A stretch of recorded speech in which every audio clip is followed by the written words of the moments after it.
Bonjour et bienvenue dans cette 4e vidéo pour les premières EFG, où on va faire l'introduction du chapitre 5 sur les probabilités. Alors, ma classe, vous n'avez pas besoin de recopier la théorie que je vais écrire ici, puisque vous avez le polycopier qui est dans OneDrive. Moi, je préfère l'écrire en détail pour qu'on fasse au fur et à mesure et que vous compreniez mieux mes explications. Alors, probabilité, vous avez tous déjà entendu ce mot dans la vie courante. Quelle est la probabilité qu'il fasse beau demain?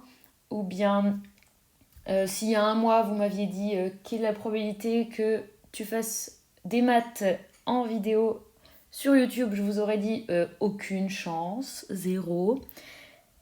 Ça a bien changé. Quelle est la probabilité que le chien qui n'arrête pas d'aboyer pendant ma vidéo s'arrête?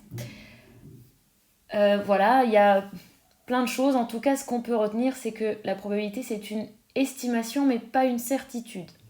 Ça va changer selon les circonstances, selon plein de paramètres qui sont à voir dans chaque situation.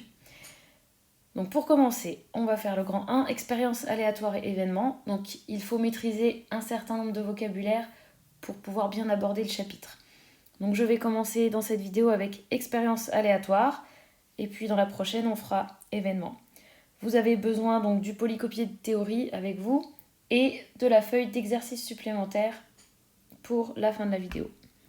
Alors commençons par la définition d'une expérience aléatoire. Aléatoire, c'est un mot qui vient du latin aléa, qui signifie un coup de dé. Effectivement, quand on lance un dé, on peut déjà étudier plein de probabilités. Donc aléatoire, ça signifie que c'est lié au hasard. Donc c'est des choses qu'on ne peut pas vraiment contrôler.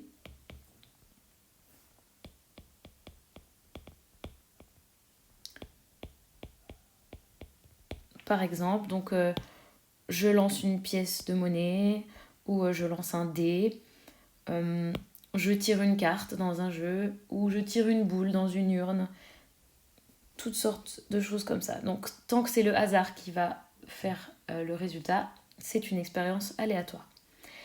En parlant des résultats, chaque résultat de l'expérience qui est possible est appelé éventualité ou issue. Ça dépend du livre ou des énoncés que vous considérez. Donc par exemple, si je lance une pièce et que je joue à pile ou face, les issues possibles seront avoir pile ou avoir face. Il n'y aura aucun rapport avec le soleil ou le chien d'à côté, c'est seulement pile ou face. Pour le lancer d'un dé à 6 faces, on a obtenir 1, obtenir 2, obtenir 3, etc. Ce sont toutes les éventualités. L'ensemble des éventualités, ou des issues donc,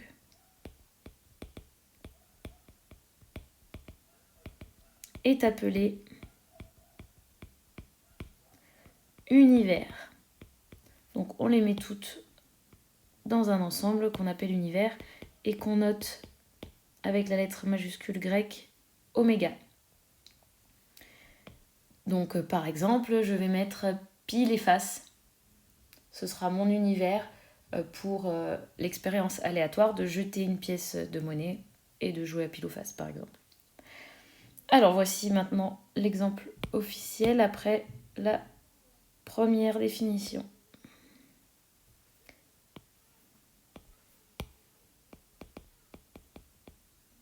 Je vais prendre un exemple traditionnel qui est facile à comprendre, le lancer d'un dé.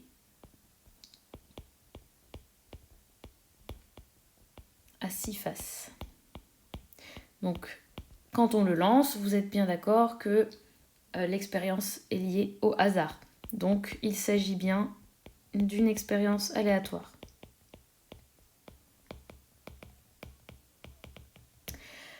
Un exemple d'éventualité ou d'issue. Eh bien, qu'est-ce qu'on peut avoir? On peut obtenir 6 par exemple.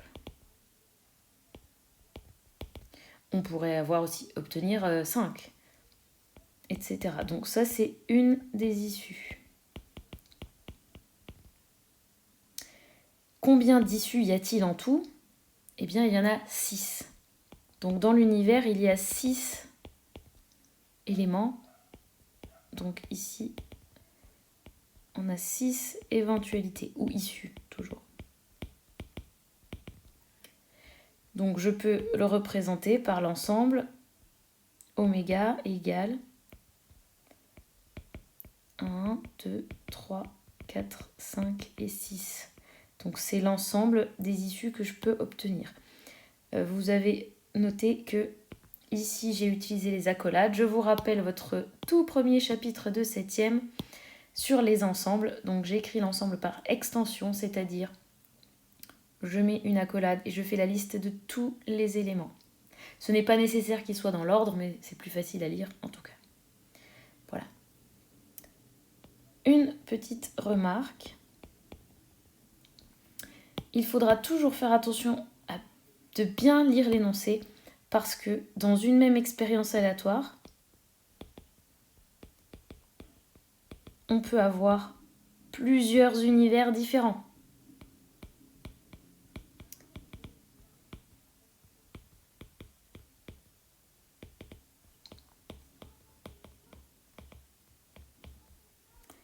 Un exemple.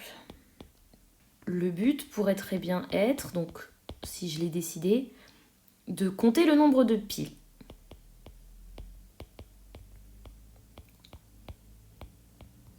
Donc vous pourriez très bien avoir lancé 3 fois la pièce et ne jamais avoir eu pile.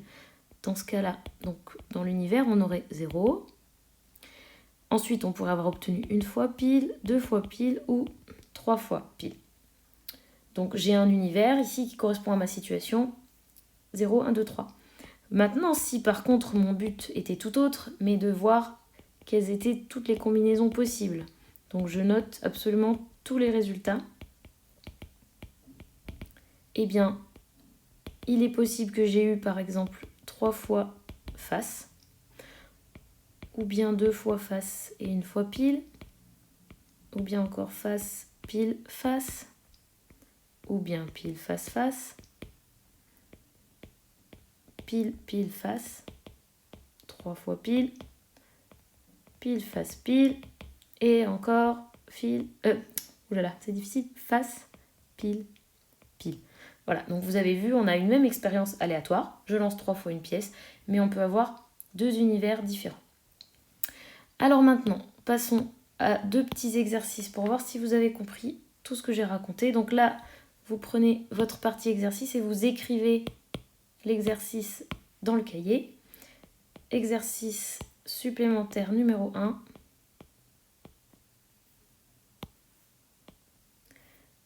Voici l'énoncé.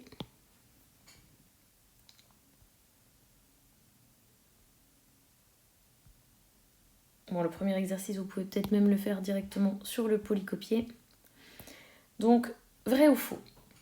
Les expériences proposées sont des expériences aléatoires. Essayez de faire l'exercice avant que je donne le corrigé. Donc, mettez sur pause, essayez vous-même de mettre vrai ou faux.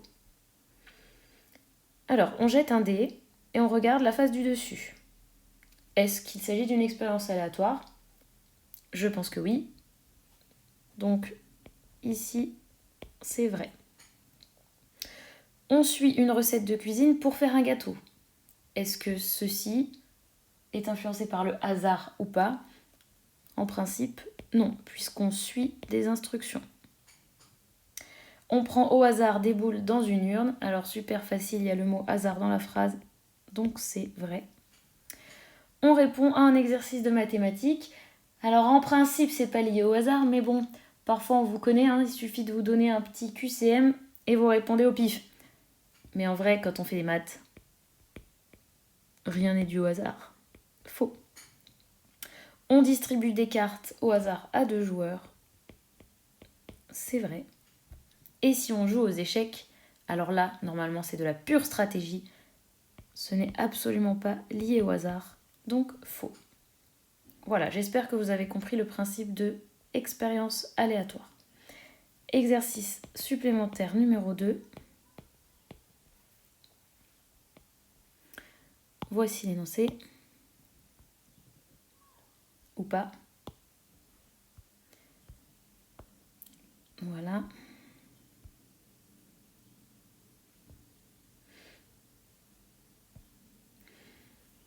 Alors, on nous demande, dans les situations suivantes, de trouver celles où les éventualités proposées sont correctes. Et dans le cas contraire, de proposer une correction. Alors, premièrement, on joue à pile ou face, avec une pièce quelconque. Les éventualités sont pile ou face. Donc, ça veut dire, on pourrait aussi écrire ça, hein, d'accord ? L'univers sous la forme d'un ensemble, pile et face. Est-ce que vous êtes bien d'accord avec ça ? Est-ce que c'est pas comme dans ma théorie, je fais 0, 1 ou 2 pile ou face, je ne sais pas. Non, parce que quand on joue à pile ou face, le but c'est juste de voir si on obtient pile ou si on obtient face. Donc ici, c'est correct. Donc je vais mettre vrai. Petit 2. On tire une carte dans un jeu de 52 cartes et on s'intéresse à la valeur de la carte. Et on nous propose comme univers, cœur, carreau, pique ou trèfle. Ceci, j'en profite pour vous en parler à cet endroit. Ceci, dans le vocabulaire des maths et des jeux de cartes, ça s'appelle les couleurs de la carte. Attention à ne pas confondre avec la teinte de la carte. Je sais que dans la vie courante, une couleur, on pourrait dire c'est rouge ou noir pour les cartes. Mais ici, la teinte, c'est rouge ou noir. Et la couleur, c'est cœur, carreau, pique ou trèfle. Je sais, c'est bizarre, mais retenez ça dans les jeux de cartes. Bon, en tout cas, est-ce que c'est cohérent par rapport à notre énoncé qui nous parle, lui, de la valeur de la carte. Donc la valeur, ça va être... La valeur, ce sera plutôt... Décidément, j'arrive pas à prendre la bonne couleur. Donc d'avoir, par exemple, une dame, un roi, un 2, un 4, etc. Donc ici, malheureusement, cet univers n'est pas correct. Donc l'univers, ou alors, vous pouvez dire les éventualités proposées, n'est pas correct.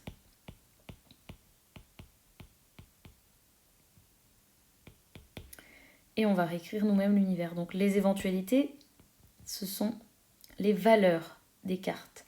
Donc on a l'As, 2, 3, 4, etc. jusqu'à 10, le valet, la dame et le roi. J'en profite donc pour vous rappeler le contenu d'un jeu de cartes. Faites attention, ça revient toujours dans les 2 derniers chapitres, vous devez le savoir. Voilà.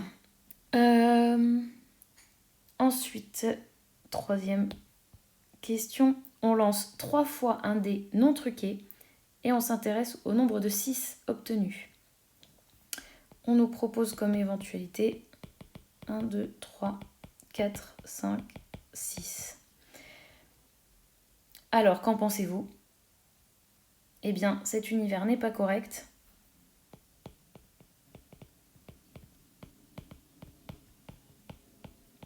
Puisque ce qui nous intéresse ici, c'est le nombre de 6 obtenus. Donc, en lançant mon dé 3 fois, je peux en avoir seulement 0, 1, 2 ou 3. Donc, les éventualités sont en fait le nombre de 6 que l'on peut obtenir. Voilà, rendez-vous dans la prochaine vidéo pour le grand B, événement.